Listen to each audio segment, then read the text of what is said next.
If your life is some particles in a box, left for a period of time, at a specific temperature, pressure, then yes, your life is a simulation. Well, it's one type of simulation. Some of you could have just clicked on this video thinking it was some existential or philosophical shit. I mean, philosophical crap. Somebody said I should maybe curse less in my videos so that they're more accessible to kids. Anyways, it can still be philosophical or existential, but I'll be talking about more sciencey shit than that. Hi, my name is Beamu. I'm here to teach you some science. I have been working at a computational physics lab in the past year, and in that time I've been placing molecules inside boxes. Thousands of molecules inside several ass boxes. I usually have to change things about those boxes, such as temperature, pressure, whatever. And after a while of leaving those boxes alone, I take a look inside. These molecules have been moving around in the box, and we know it. In fact, we have been tracking down every step these molecules have been taking.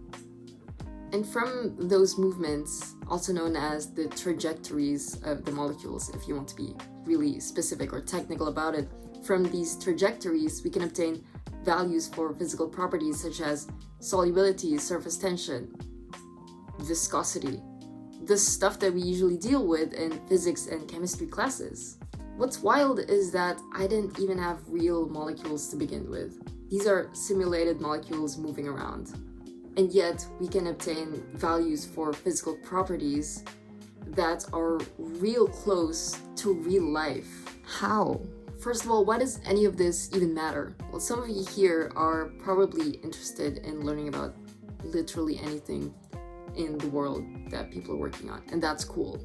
More practically speaking, simulating molecules saves us money and energy when the molecules we are studying are expensive but promising. Like ionic liquids, for example. These are green alternatives to common solvents that we use to process raw materials into medication, makeup, a lot of things.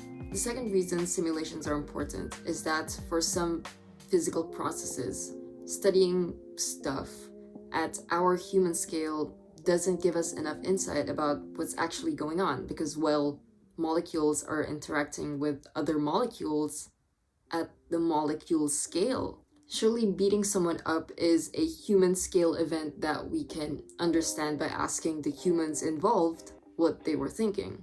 But for molecules, especially studying how molecules would interact with another molecule to make a more important one, such as a anti-cancer drug, for example, we need to probably look at those interactions at the molecular scale. So let's get to obtaining those physical properties by watching molecules move around in a box. To start any simulation, I need a box to confine my molecules. I can just not use one because I need these molecules to actually hit each other. To make that happen faster, I need to confine them. Then, of course, I need the actual molecules. And usually a program will place these molecules in random positions.